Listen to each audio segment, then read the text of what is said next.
돈을 대신 갚아주시거나 그냥 괜찮다라고 다독거려 주시는 그런 행동이 아니라 가장 중요한 방식은 가족은 가족의 삶을 살아가시는 것입니다.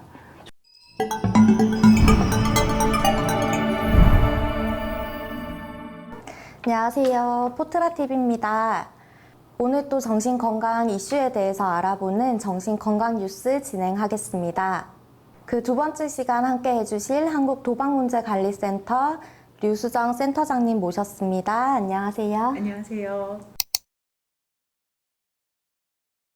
자, 오늘 정신건강 뉴스 두 번째 주제 바로 중독인데요. 뭔가를 좀 많이 좋아하면 중독인지, 중독의 종류는 뭐가 있는지, 어디까지가 중독인지 좀 궁금합니다. 네, 혹시 선생님께서는 스마트폰 많이 사용하세요? 네, 저도 자기 전이나 항상 손에 들고 있는 것 같아요. 네, 요즘 부모님들이 중고등학교 학생들에게 스마트폰 중독이라고 계속 이야기하고 또 야단치시기도 하시잖아요. 중독이라고 하니까 뭔가 우리 아이가 잘못됐나 걱정스러워서 오시는 분들도 있으실 것 같아요. 또 술을 많이 드시는 분도 계신가요?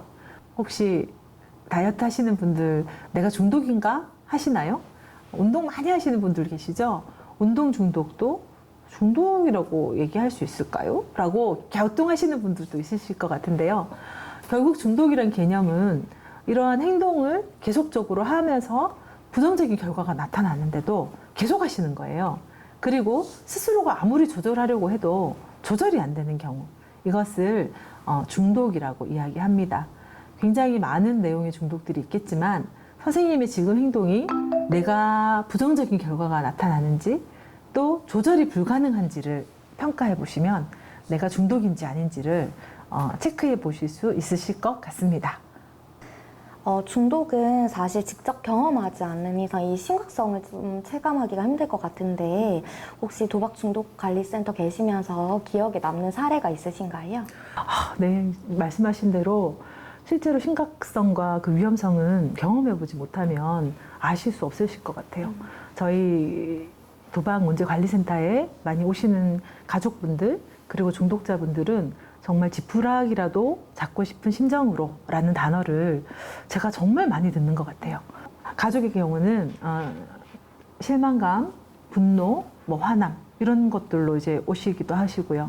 중독자 같은 경우는 제일 큰 감정이라는 것이 죄책감을 많이 느끼시고 또 후회 그리고 이제 불안함 이런 모습으로 이제 오시기 때문에 외형상 이제 그런 모습들 많이 보이시고 또 저희 첫 번째 오실 때는 정말 그런 모습으로 오셨다가 상담이 진행되어지고 또 자신의 삶에 대해서 또 자신이 살고 싶은 삶에 대해서 또 같이 이야기 나누고 또 방법을 찾아가는 과정 안에서 희망도 발견하고 또 자기 스스로에 대한 변화가 이게 스스로가 느껴질 때 그렇게 될 때는 이제 이게 중독에서 벗어났다의 개념이 아니라 이 중독을 이제 내가 잘 관리할 수 있다라는 그런 희망을 발견하고 그것을 관리하는 순간순간에 하루하루를 지내시는 분들의 표정은 처음에 오실 때 모습하고 또 들어오실 때 모습하고는 좀 많이 달라서 그런 분들이 좀 얼굴이 계속 남고 저희들도 일을 하는 데 있어서 굉장히 보람을 느끼고 있는 과정인 것 같습니다. 네. 사실 요즘에는 제 주변에도 그렇고 주식이나 코인 같은 걸 일명 이제 연끌까지 하면서 투자를 하시는데 혹시 이런 것도 전부 다 도박 중독에 해당하나요? 네, 맞아요. 요즘 주식과 코인이 사회적인 이슈가 되기도 하고 또 학계에서는 도박이다, 아니다 이런 얘기가 있습니다. 근데 도박의 정의라는 것이 나에게 가치 있는 것을 거는 것 그런 행위가 도박이라고 한다 그러면 그런 개념으로 보면 주식도 코인도 마찬가지로 도박은 맞습니다. 그런데 우리가 주의해야 할 것은 주식을 함으로써 코인을 함으로써 우리가 절제할 수 있는가? 내 스스로가 이 행동을 조절할 수 있는가? 이것을 생각해 봐야 되는 지점인 것 같습니다. 왜냐하면 중독의 정의가 일상생활에 부정적인 결과가 나타남에도 불구하고 내 스스로 조절할 수 없다라는 것이기 때문에 주식을 끊을 수 없다, 코인을 끊을 수 없다, 부정적인 결과가 계속 나타난다. 그렇다면 이것은 도박 중독에 해당하는 것입니다. 네. 어떤 것에 중독되면 이게 계속 생각나고 하고 싶은 마음이 들잖아요. 이런 갈망을 견디기가 되게 힘들 것 같은데 혹시 중독을 이겨내는 방법이 있을까요? 네, 갈망이란 단어를 생각해 보면 간절히 바라고 원한다라는 사전적인 의미가 있습니다. 이러한 중독 행동을 할 때 이러한 갈망이 생긴다는 것은 내 안에 채워지지 않는 간절히 바라고 원하는 어떤 욕구들이 있을 텐데 그걸로 중독 행동을 채운다고 저희들은 이제 보고 있습니다. 평상시에 내가 뭐 자율적이지 않은 어떤 모습으로 살아가고 있다 그러면 중독 안에서는 내가 조금 더 자유롭게 내가 그것을 통제할 수 있는 힘이 생기는 것이고요. 혹은 내가 소속되어지지 않은 그런 느낌으로 살아간다 그러면 친구들과의 관계 안에서 도박을 하기도 하고 같이 술을 마시기도 하면서 또 소속감을 느끼기도 합니다. 그러한 갈망이 이제 중독으로 이어지게 되는 상황들이 있기 때문에 따라서 스스로가 중독이 병이라는 생각이 든다 그러면 우리가 병이 들었다라고 하면은 뭐 주변의 친구들이 병이 들었다 하면 병원에 먼저 가지 않겠습니까?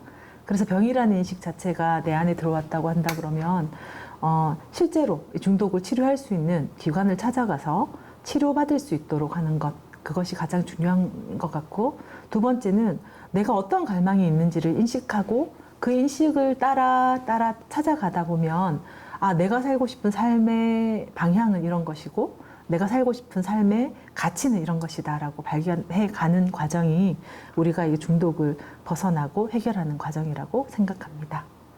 네. 혹시나 내 가족 중에 중독자가 있다면 그 가족들의 역할도 되게 중요할 것 같은데요. 중독자의 가족으로서 가져야 되는 마음가짐이 따로 있을까요? 네. 저희 센터를 내방하시는 가족들은 대부분 많이 화가 나 있으세요. 그리고 분노해 계시고 또 대상자를 믿지 못한다. 중독자를 믿지 못하겠다라고 이야기하시는 부분이 있어요. 그렇다 그러면 중독자는 어떤 모습으로 오시느냐. 고개를 숙이시고 마치 죄인 된 것처럼 이렇게 오시거든요. 그런 모습으로 결국 오셨다는 것은 그 가정 안에서 여기 오시기까지 얼마나 많은 비난과 질책과 또 한숨과 눈물이 그 가운데 있었는지 알 수 없을 정도입니다. 그런데 결국은 이것은 중독자가 굉장히 고통스러움이 있음에도 불구하고 겉으로 표현되어지는 모습은 비난이지만 진짜 깊이에서 나오는 마음은 안쓰러움과 불쌍함과 이런 마음들이 같이 있는 것이죠. 결국은 이러한 마음들을 좀 전달해 주셨으면 좋겠습니다. 그 전달하는 방식이 돈을 대신 갚아주시거나 그냥 괜찮다라고 다독거려 주시는 그런 행동이 아니라 가장 중요한 방식은 가족은 가족의 삶을 살아가시는 것입니다. 중독자는 중독자의 행위로 인하여 자신의 행동을 그대로 책임질 수 있도록 가족들이 도와주시는 것이 굉장한 용기가 필요한데요. 그러한 용기를 좀 내주시면 좋겠습니다.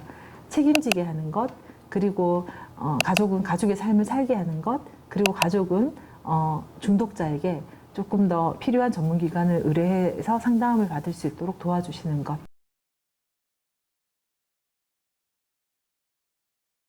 네, 중독자분들에게 드리고 싶은 말씀이 있습니다. 지금 현재 내가 중독에 빠져 있다고 해서 우리 인생이 여기서 끝난 것이 아닙니다. 왜냐하면 나도 모르게 중독에 빠져 있고 또 중독이란 것이 우리가 병에 걸린 것도 마찬가지이지 않습니까? 감기에 걸리든 암에 걸리든 내가 건강검진을 부지런히 하지 않아서 암에 걸렸다고 해서 내가 여기서 인생이 끝이다 라고 이야기하지 않고 병원에 찾아가고 치료를 받고 진료를 받고 다시 새로운 삶을 살고 있지 않습니까? 중독은 우리가 병이라고 이야기합니다.